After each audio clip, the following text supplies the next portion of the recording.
Welcome to Pixel Chasing, the podcast where we talk to fascinating people about the most exciting and disruptive trends affecting our world today. With a focus on innovation, science and technology, we engage with the trailblazers and influencers who are taking an active role in shaping our future and signposting the current winds of change. So whether you're walking the dog, looking for some background content for your workout, or are simply looking to learn from experts in their fields, there'll be something for you on Pixel Chasing.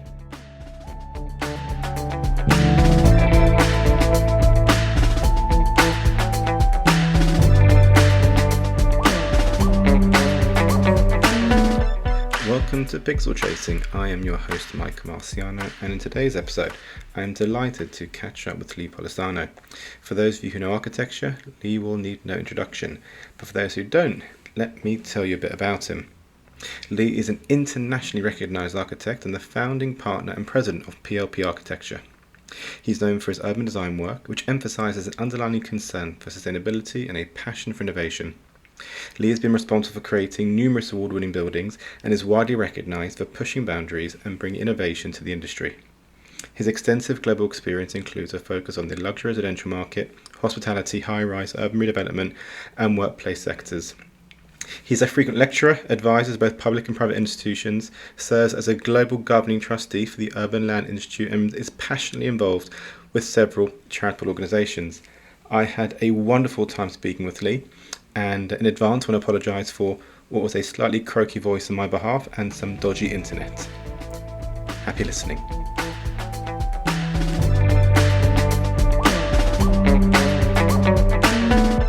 Good afternoon, Lee. How are you? Good afternoon, Michael. I'm doing very well, actually. Thank you for asking. Yeah, I'm very well. delighted to hear that. Thank you ever so much for joining me this evening on the podcast, and I've been very, very excited to get this chance to sit down with you. But given the nature of your industry and your job, you're a hard man to pin down or in different continents and countries on a regular basis, which is why you are a particularly interesting and fascinating person to speak with. So I am very, very appreciative of your time today. So thank you in advance for any wisdom you'll be imparting with the listeners today. It's a pleasure to be with you. Fantastic. We've only got an hour, and there's a lot I'd like to talk about. One thing I like to try and communicate to the listeners is around really the individual behind the persona, the person who has risen the ranks to where they are in their career and how they got there. So I was wondering if I could ask you, as a starter, is how did you get into your profession? Was your career success as we see today inevitability, or is there a slightly more winding path towards where you are? Well, I think in some ways, I was always destined in some way to be influenced by my childhood, my mother, um, and that sort of created a path of curiosity for me around building things. So both of my grandfathers were builders. My mother encouraged us as very, very young children to be inquisitive and to express that inquisitive nature by building things. And so from a very, very young age, I always had some piece of material, be it a piece of wood or a brick or something else in my hand. And I always did things physically, putting things together. As I said, my grandfathers were also contractors, and my fraternal grandfather had this wonderful collection of tools, ancient tools that he had and that he shared with me. And each of them was a different instrument for how you make things, block planes and traditional tools, handmade hammers and things like that. And all of those tools began again to spark my curiosity and my interest in making things. So that happened at a very, very young age. I have to say, when I embarked on a university career, I swayed away from that, studied geology for a little while, took some time out to explore Europe, and in doing that, basically rekindled an interest in buildings and the built environment through a very inspirational time there, and that led me to study architecture. On that point around the influence being primarily through how you were brought up, when you and I always show my age here, when you look at the kids today and you see youngsters predominantly on iPads or on devices or in front of screens, does that fill you with a sense of excitement because they're being exposed to technology at a very young age, or do you think it cripples creativity because there is a lack of, as you sort of alluded to, physical interaction and manipulation with things in the real world? Yeah, I think it's a mixed emotion for me. I come from a generation that shares a strong belief in lifelong learning. And I think my success and my ability to do the things I do, and my interest in the future and what it holds and how we get there comes from this lifelong learning concept. And I think that needs to be enabled at a very, very young age. That curiosity and that continuous quest for knowledge and learning. Of course, it gets disrupted as you move through different phases of your life. You raise a family, you do other kinds of things. But it is an essential ingredient for creative people, and I think for any individual who wants to live a fruitful and enjoyable life, no matter what you do. So when I see young people very, very immersed in iPads and things like that, I wonder sometimes, are they taking the easy way, or are they actually using it as a way to really explore what the potential and the possibilities that the digital world and connected to this extensive network of technology and information can provide for you. And so that's my first question. I think using it as an enjoyment or just spending time on it is one thing, but if you're using it as a tool to really open your mind and explore the possibilities in the world, that's another. So I'm torn between that, and that's my takeaway when I see people immersed in it. And of course, we use technology here extensively, and we provide it as a platform for creativity. But our biggest sort of takeaway to everybody using it is explore its possibilities, open your mind, and don't take the easy route to problem solving, and use it in that way.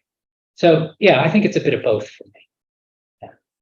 Like all things, a knife can be used to create art or it can be used to be destructive. So the tool really is with the intention of the person behind it. So I concur. iPads, and I've got young children. Sometimes when I see them play coding games, I get super excited. When I watch them watch sort of YouTube videos, I get a bit despondent.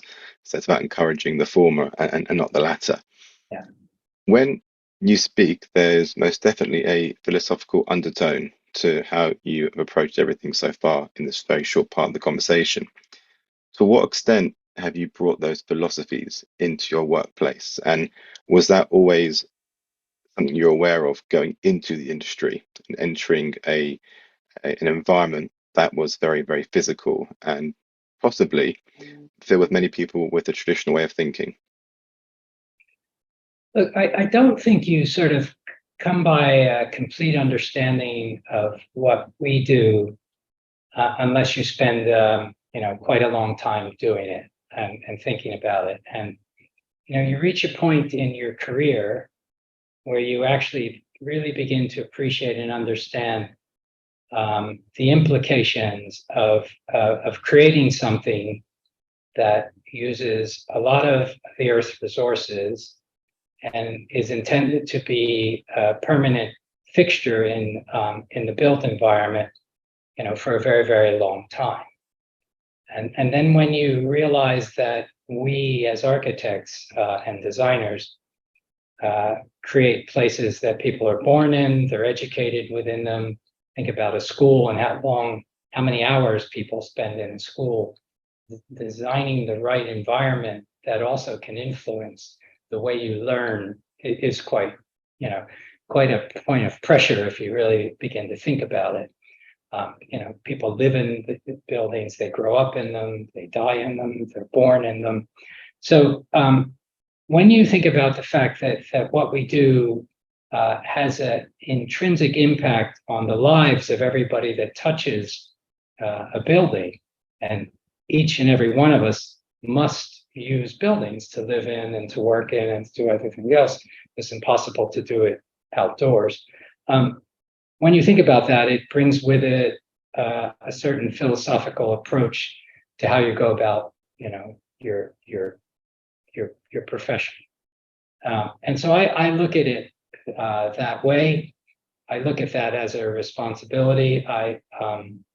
I've come to understand more and more about the extractive nature of what we do and how important it is to rethink that, and the impact that has on climate change and on other things as well.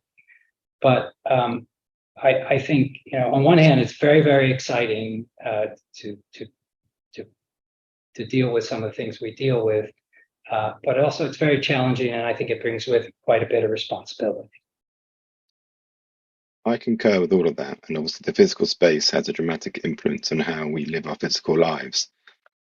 To what extent have we fully democratized those benefits across wider society?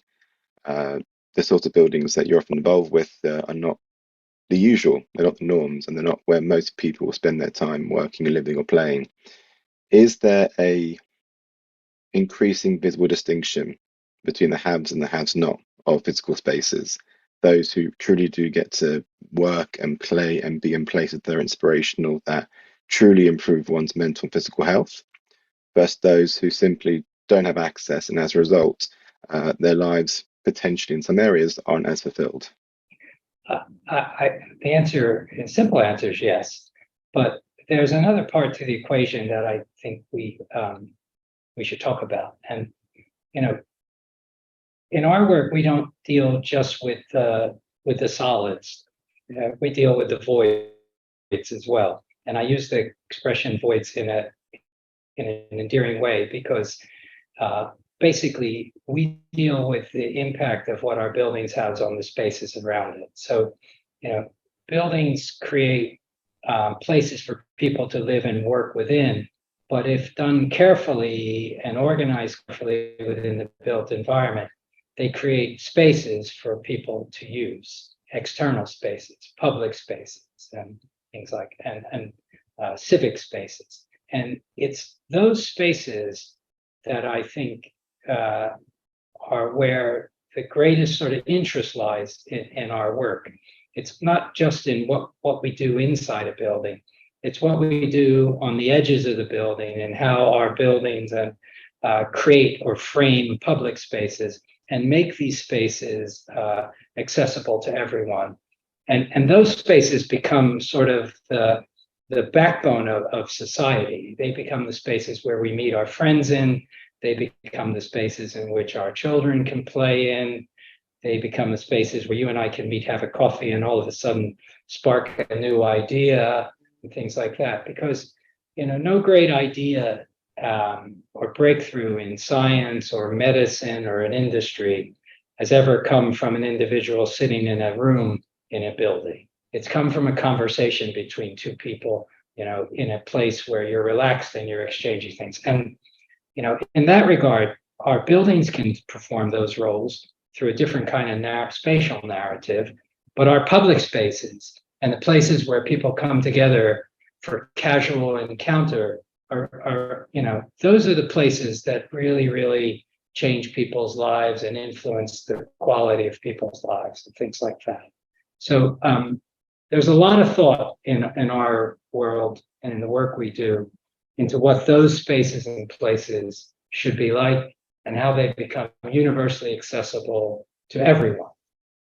And how they're inclusive, how they contribute to a notion we have about fairness in cities, how they contribute environmentally, and in a whole variety of other ways to our daily life.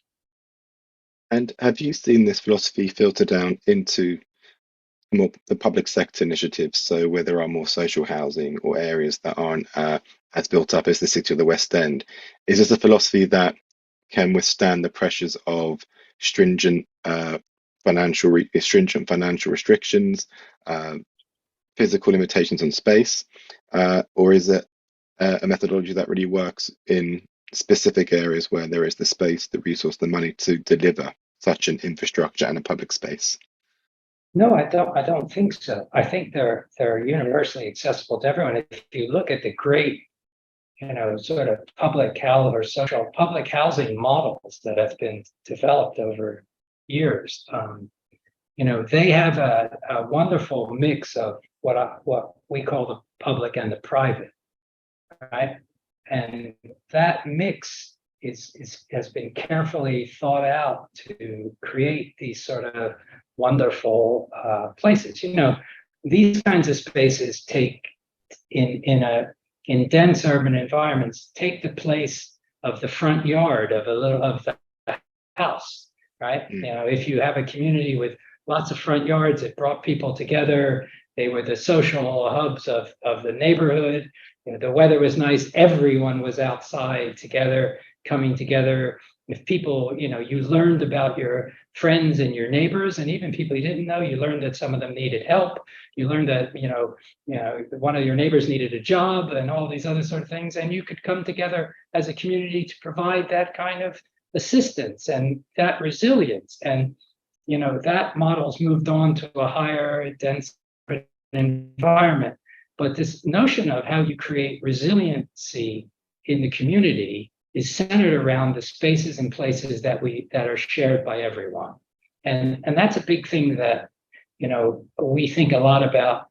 That's, I think, one of the sort of raw edges that was exposed during COVID is that our communities, for one reason or another, were not resilient. And part of that resiliency, um, was a lack of the kind of shared and public spaces and places, whether they be inside or outside, that members of the community could come together to support one another, and meet one another and things like that. And so the models have existed for a long time, and we're just trying now to make those models work at a super dense, different scale and in a different way.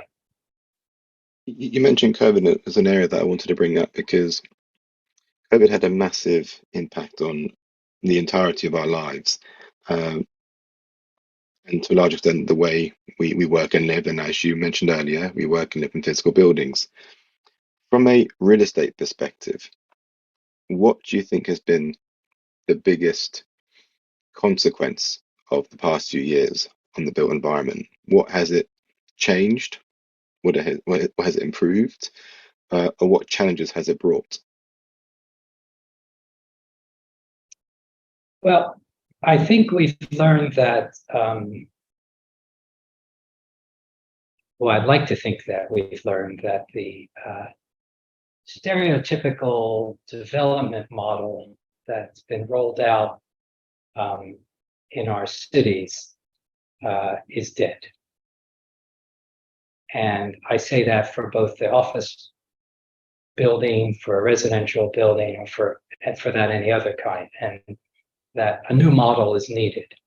Um, that new model needs to bring with it more inclusiveness, more shared spaces for people that don't just pay rent in the building. And I think that can exist very easily through, how we use ground floor and other floors in the building or bring people into the building. That new model needs to bring with it a concept of spatial variety, which very much didn't exist previously.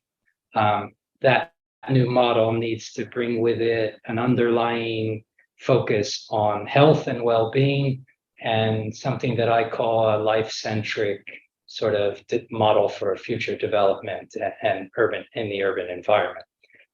And so you can see that translating out into what the future of an office building might look like. You can see that in what residential development needs to look like, particularly around the live, work, play narrative that's so important in our daily lives now, and that we're demanding of our homes. You can see that in the demands that we place on the need and desire for outdoor space, in some form or another, the way we live, et cetera, et cetera. The home is transformed. Now the home is not just a place where we live. We may need to work there. It may need to be our gym. There may be it's the connection to the metaverse. There's all kinds of things about it that it now needs to provide. And so I think the cookie cutter model of a X square feet for a 2-bedroom, a 1-bedroom, a this, that sort of thing, that's gone. There's a flight to quality. That flight to quality is going to be played out in every single aspect of consumer choice going forward. And it doesn't matter at what sort of band, social economic band you're at, you're going to fly to quality within that band, no matter what. And I think that's happening.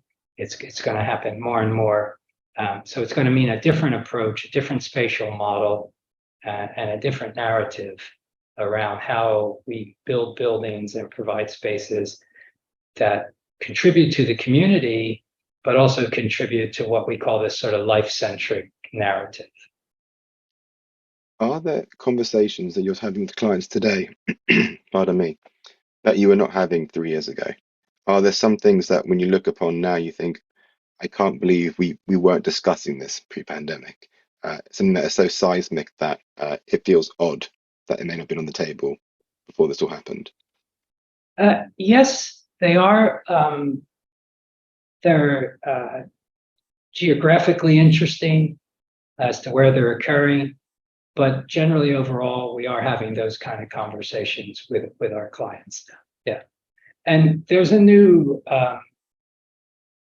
there are new clients on the block, new people that have thought about these things previously, who are now seeking out people to help them realize these sort of things. I think anyone that's investing in real estate today, its primary concern is going to be the longevity of that investment over a long term. And long-term investments seem to be the ones that are really focusing on the sort of narrative for how their buildings and their investments will play out over the long term, and how they can be transformed, right? Because what we build today, so for example, the model for an office building of today wasn't even thought about or talked about 5-6 years ago. Similarly, in every aspect of residential design that we're doing, from ultra super lux down to the affordable housing we're doing in India, the conversations are very, very different than they were 5 years ago. And I'm sure that 5 years from now they're going to be different again. So if we're going to build something now that extracts a lot of resources from the earth, and that's a slightly different conversation because we're trying not to do that anymore, and doing a lot of interesting work around that.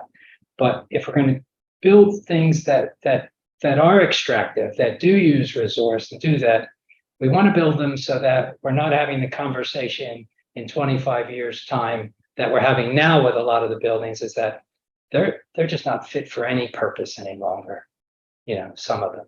And we want to create buildings that will have a long-term fit for purpose narrative that can be adjusted over time, reinterpreted, rethought, and remodeled into something totally different than their original intention.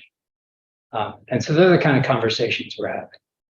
You mentioned some really salient points around how there's been a shift in how we want to engage with the built environment.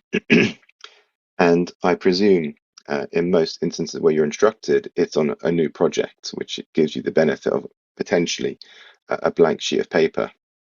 How does the rest of the built environment adapt, retrofit itself to meet these significant changes you mentioned?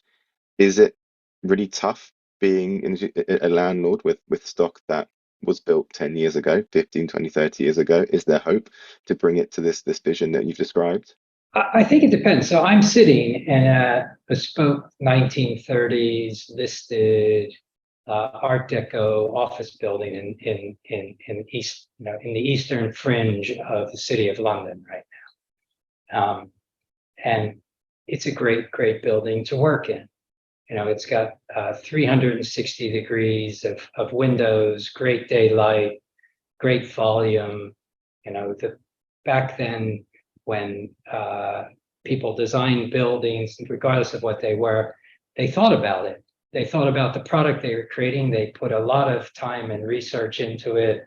And in many instances, those buildings have longevity.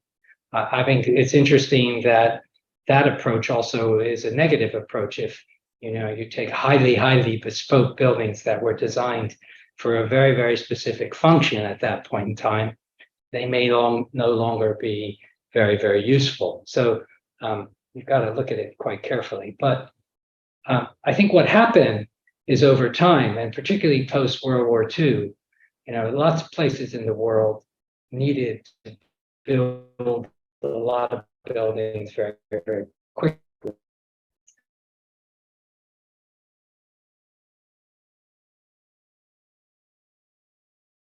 They built them very poorly. And the idea of volume that quality buildings have on the health and well-being of an individual, that wasn't thought about. People needed shelter, they needed homes, they needed things like that. Industries needed to be created and things like that.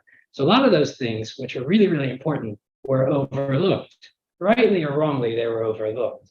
And so we're left with, not just here in the UK, but in America. Italy is a particularly interesting one, where in the 1970s, there's this vast building boom in office buildings and other types of buildings. And we're left now with pondering the future usefulness of a lot of these buildings. And I think, to a certain extent, because we do this quite often, as well as new buildings, you have to take a step back, look at them, be very objective about, whether or not, if you pour resources into them, whether or not you're going to be having the same conversation 15 years from now, or whether if you pour resources into them, you won't need to have that conversation for another 50 or 60 years, right? And if the answer is I'm going to be having this conversation in 10 or 15 years, then we should replace the building with one that we won't need to be having the conversation for a very long time. And we should do that in a very low carbon way. We should recycle and reuse the material that's coming from the building we're demolishing, and we should be innovative about the new building we built, but we should also future-proof it, make it demountable, and make it adaptable for the future. And I think that's a tough conversation to have. But they're the ones that need to be happening now, particularly when you start, thinking about a real estate market where they're going to rate investments environmentally and all the other conversations that are going to be happening. But there's a lot of, I think, there's a lot of derelict housing stock that can be remodeled and renovated and put to good use for a lot less money than the new buildings are, and that's something we should be doing. But there's also a lot of stock in all categories of real estate that was poorly built, that putting a lot of new resources into it, not just money, but environmental resources into it, may not make sense when you look at the impact, when you look at the impact of what you're going to end up with and where you might be faced. I don't think we can kick the can down the road another, 10 years, right? We gotta kick the ball into the long grass, as you guys say here. in terms of when you look at redeveloping something again that you're building new or remodeling, right? So, I think that long period of time is what we need to be looking at, because we can't just keep having the conversation on the subject, same subject every 10 years. Like, I've got a toothache and I'm going to wait a couple of years to get it extracted. So I go to the dentist and he says, well, it's going to hurt, but I'm going to pull it out. Well, no. And then 2 years later, I'm back talking about the same tooth again. I think we can't do that any longer with our buildings. I think this is a natural segue into climate change, and many recognize that the built environment is responsible for a huge amount of emissions, both in its operation and in its build, and the process in which buildings are being built and how goods are transported. We are very much involved and hold a responsibility for climate change and carbon emissions. To what extent are you optimistic that the rhetoric around making buildings sustainable can actually translate into meaningful results? And I say that by virtue of the fact that there are a lot of buildings in the world, and that many are built very differently by different people to different standards, different owners. Can we really ever reach the scale where you mentioned a few initiatives that you incorporate in terms of reducing your carbon footprint, that may be on a building, on 5 buildings? Are you confident that the industry as a whole globally can make an impact, or are there only pockets of innovation that are happening? Well, I travel around the world and we build in many places. And the conversations in a lot of these places are not the same. It's very hard to tell people in developing nations who rely on cheap concrete to build buildings that the carbon in the concrete is bad and you can't use concrete anymore, things like that. And indeed, technologies, even in very, very advanced countries that build quite sophisticated buildings, they rely on carbon intensive techniques. And you can decarbonize materials to a degree. You can decarbonize processes and things like that. I mean, we're looking at all kinds of things with our PLP Labs, the research group here. But at the end of the day, what it really comes back to is decarbonizing our grid, right? That's a governmental thing. Because if I start to recycle material, and I recycle material in a low energy environment where I'm using renewable sources of energy to remanufacture things, when I'm using renewable sources of energy or green energy to manufacture building products, and I'm using them to transport products to a building site, and I'm using them to erect the buildings, things like that.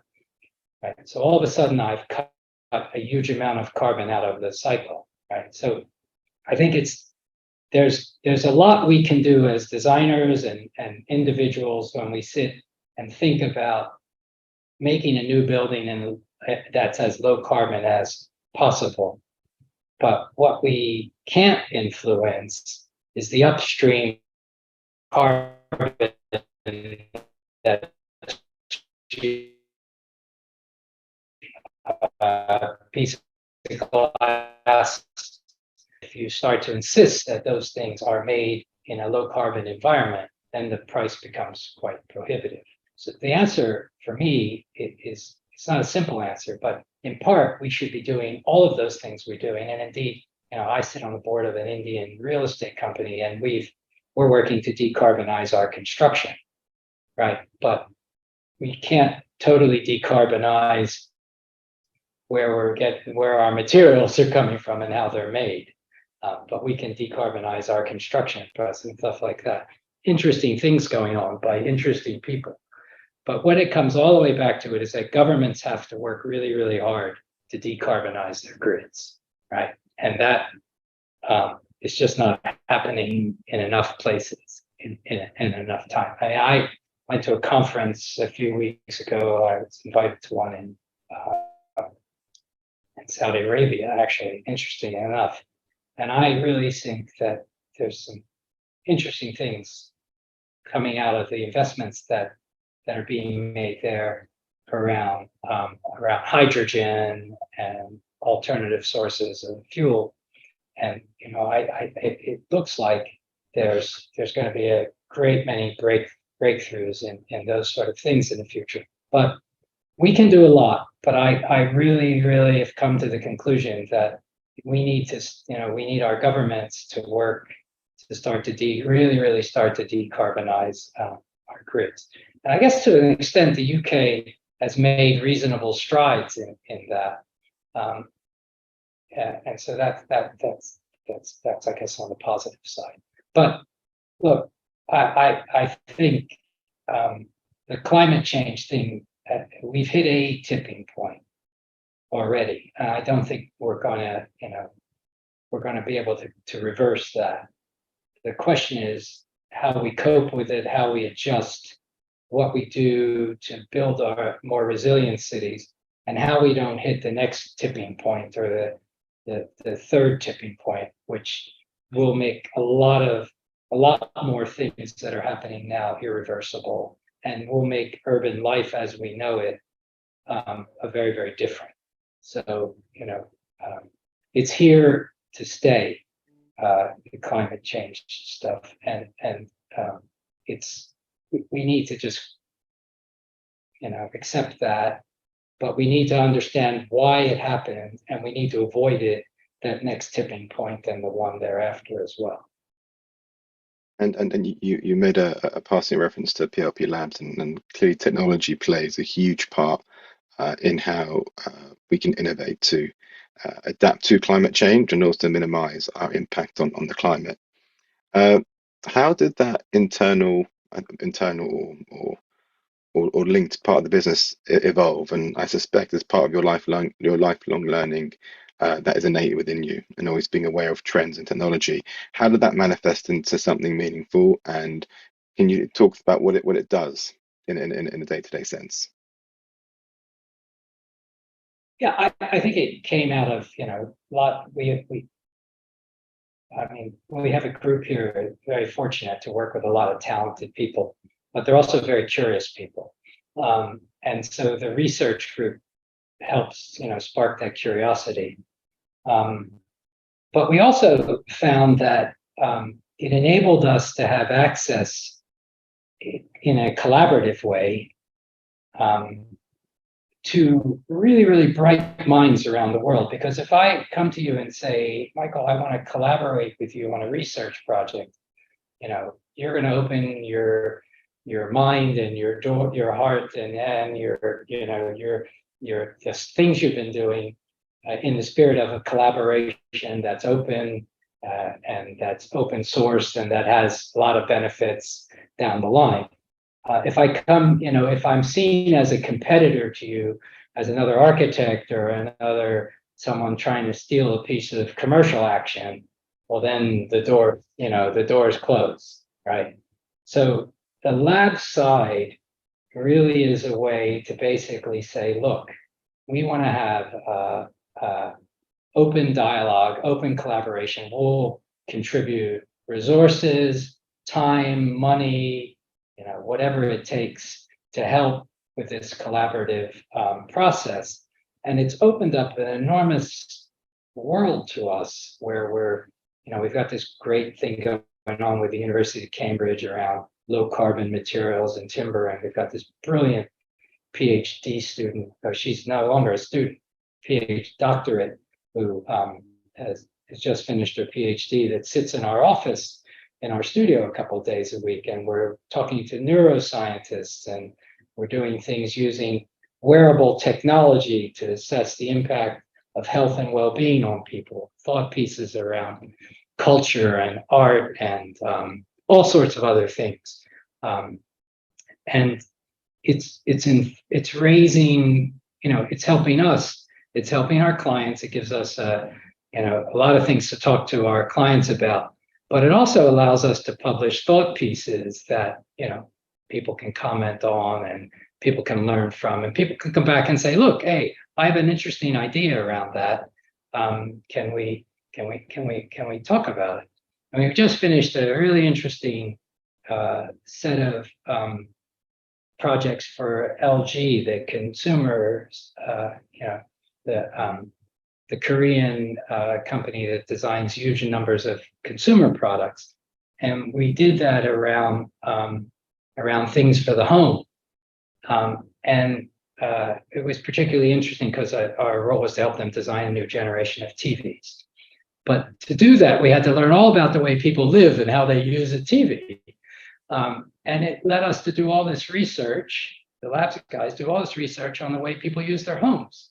So as a result of this, we jointly published with LG something we call the Home Report, which has nothing to do with the television or any of that sort of stuff, but it has to do with the way people live now, post-COVID and things like that.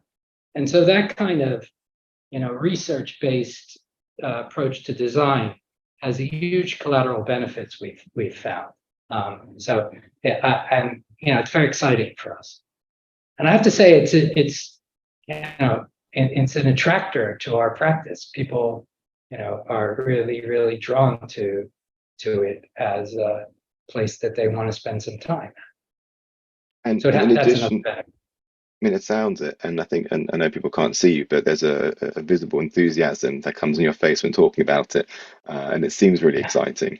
Uh, in addition to the research side, do you, as a team, as an organization, as a practice, incorporate technology into how you operate? So things, whether it's VR or AR, in terms of looking at buildings, walking through buildings, designing buildings, these tools are becoming far more used on the professional side and the consumer side. I'm wondering whether you, when you work on a project, will adopt any systems to help you with your role. Yeah, so the labs deals with three things: people, places, and technology. And I guess the technology is the one we should talk about. So it deals with how we use known technologies in more innovative ways to improve the way we interface with the built environment. For example, take the Edge in Amsterdam, where we were able to connect technology platform, smart building platform to a spatial model, and that's really exciting. But it also has to do with the development of digital tools that we can use to help our creativity, or the adoption of digital tools that are available to us to help the creative process. There's an AR group here, a VR group, AR VR group here. Lots of people doing other things.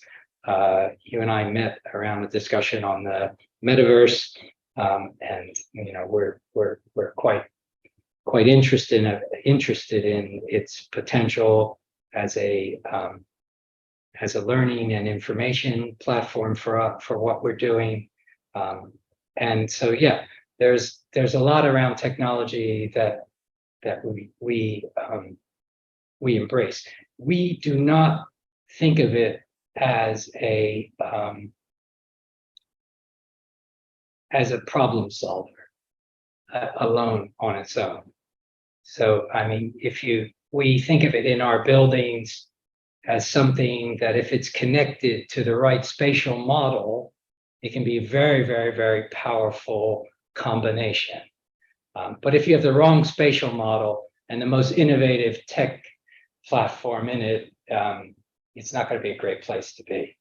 And if you have the right spatial model now, and you don't look at the power that technology has to leverage that, you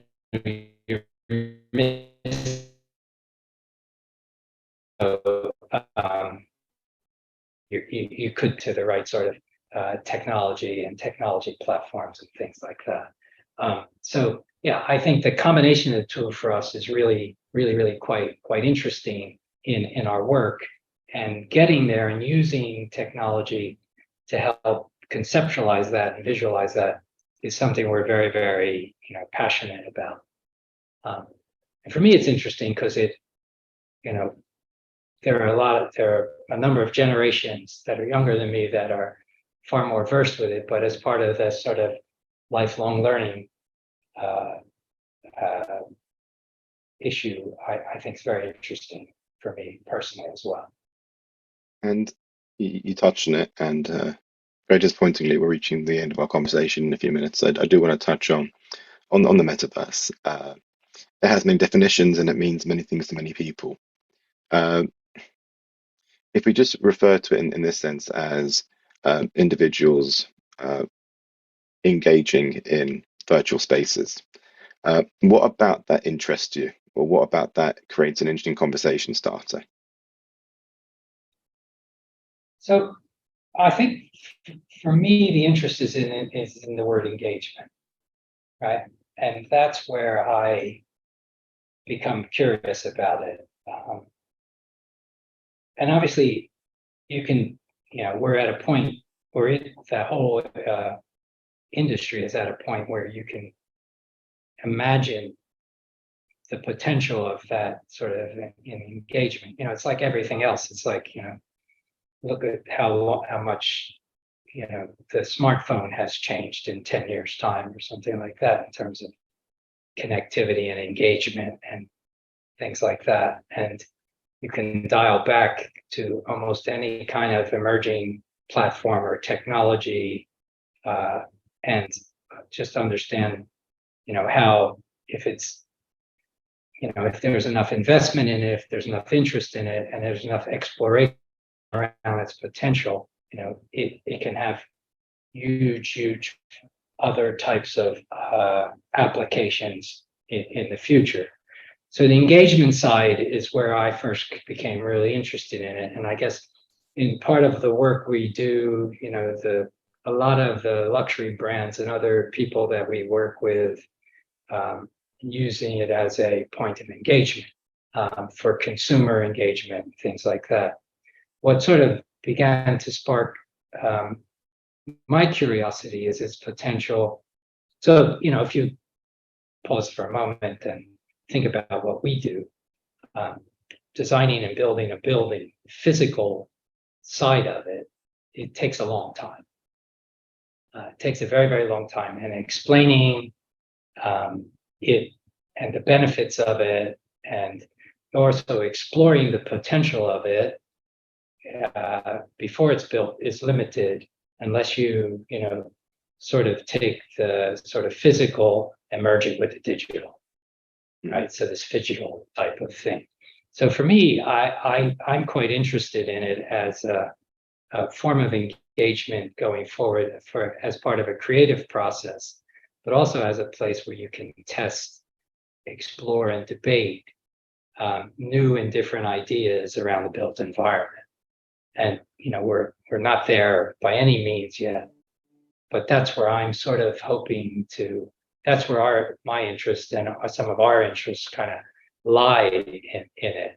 So it's around the future possibilities of engagement around the built environment, around testing ideas, around debate about the physical manifestation of some of these things, and around informing the creative process, right?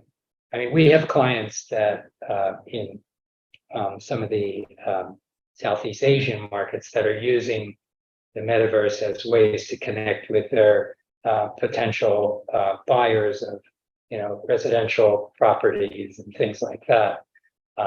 And we have other clients and brands that are using it as a way to create awareness of their brands, not just for entertainment, but for actually disseminating information and knowledge and things like that. But leveraging it beyond that is where I get really interested in it. Right? That's where I get really interested. Is a platform to test ideas about the physical environment within the digital world. So you can very much see how things like digital twins play a big part in that explorative stage of project, and how you can identify issues before they manifest as problems, and also get to grips with how a space might feel before it's built. If we sort of bring it back to some of the early Yeah, conversations around space having, an important purpose in terms of giving people this an enhanced experience of living. Does any part of you feel that with people potentially spending more time in virtual spaces, it democratizes good design?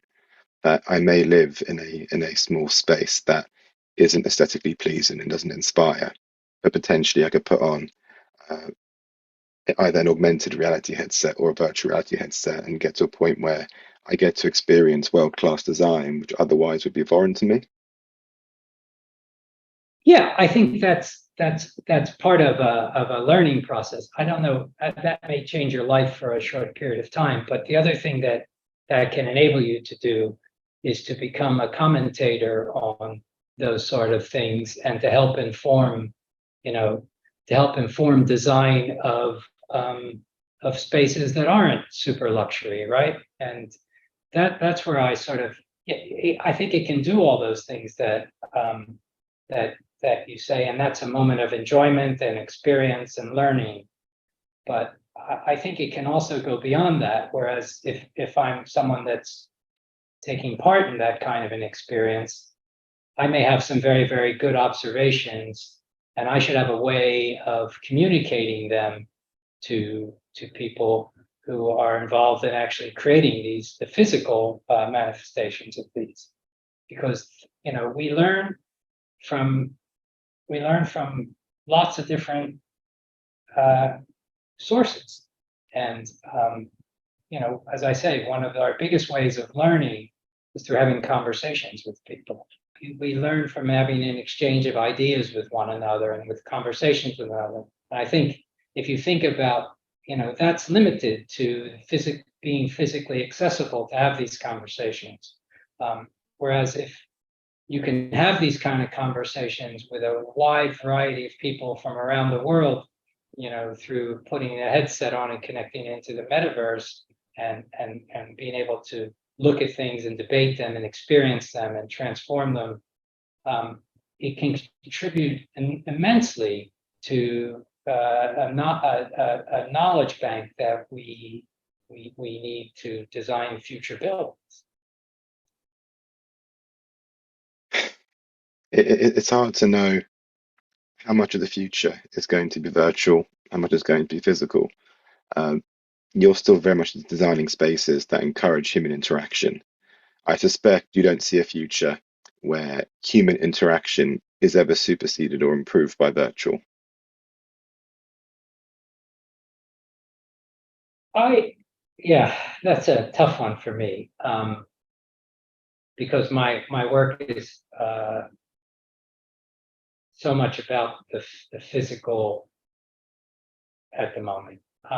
I do see a point in time where the virtual becomes a much stronger tool for testing the the physical, um, and becomes more and more valuable around it. So if we dial it back to the commitment of resource and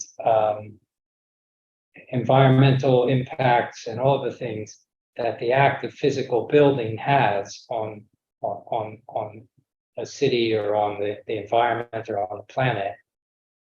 And we get back to the point we were conversating earlier, part of the conversation we're having, we have to make sure we get it right, and that it has a future and that it can be adaptable and flexible. For me, spending time with people in the digital world or in the world of the metaverse, talking about, debating, testing, and looking at these things, living in them and spending time in them and things like that, can create very important and valuable information and learning that can help us avoid some of the mistakes we're making. And it's a place where we can realize things quickly, as opposed to over a long period of time, where we can test them, where we can debate them, where we can democratize them. and we can learn from that. And we might choose to spend all of our time in that world, but we also might choose to use it as a platform for making sure that when I take that headset off, the world that I'm in is a better one and a more suitable one for me and for my, for our children and for their children's children, etc. So I think that's quite interesting for me, that the potential there, because we don't actually have that ability at the moment, right? It feels like there's an awful weight of responsibility on the individuals who are shaping our built environment. You mentioned it, we're born, we learn, we live, we die. We're so intertwined with the physical space in which we interact with. There feels to be a great weight of expectation and responsibility of practitioners to deliver space that really enhances our lives, and that definitely comes across in this conversation. We're virtually out of time, and so I think maybe my last sort of question for you is reflecting on what's been an extensive career, and as you alluded to, involves lots of traveling around the world and being involved in amazing projects. What can you point to a project or an aspect of a project that you found most fulfilling? So not the best project you've worked on, but has there something that has fulfilled you more than others because potentially of the impact it made beyond it being an aesthetically impressive building or a commercially successful one? Yeah, it's an interesting question. People ask me this all the time, and I normally give them the same answer, that I'm often very reluctant to comment on individual projects and their successes, or in fact their failures.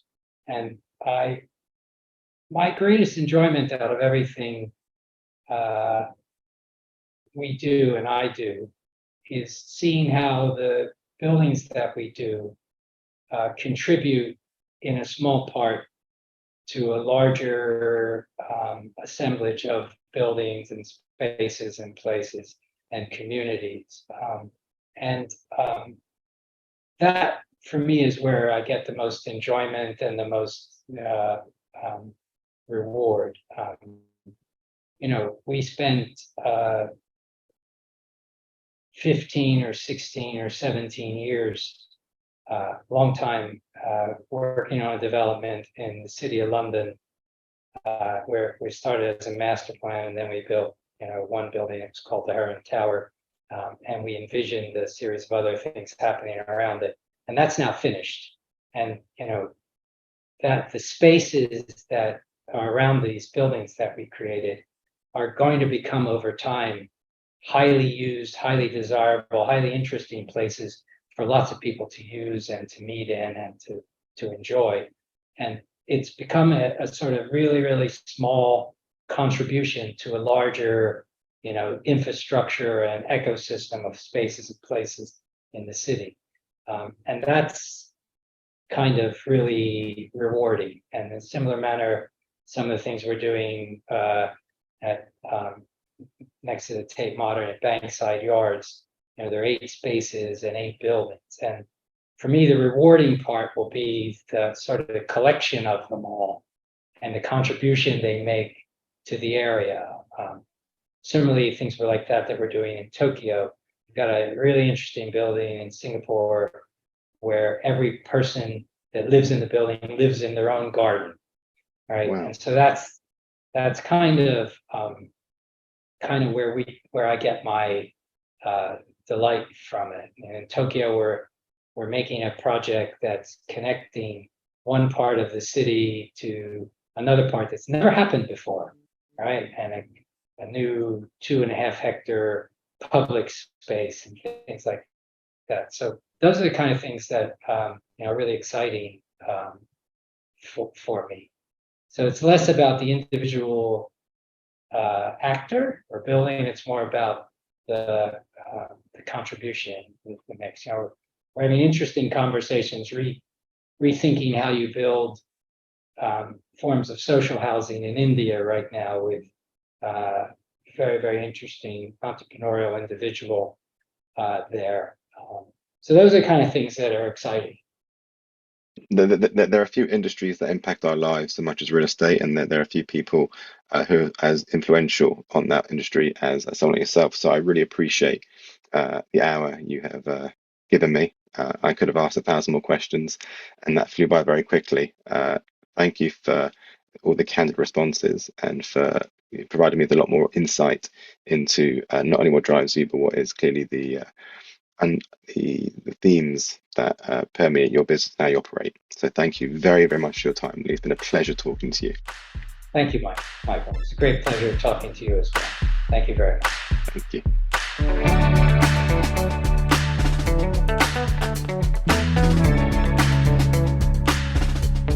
Thank you for listening to Pixel Chasing, and well done for making it right to the end. If you enjoyed today's episode, feel free to share with others who you think may also enjoy it. And to be kept up to date with all they're up to here, you can always follow us on the usual channels. On Twitter, we are @PixelChasing. On Instagram, we are @PixelChasing. And if you want to join our newsletter to be kept up to date with all future episodes, you can join that on our website, which is pixelchasing.com. Thank you. See you next time.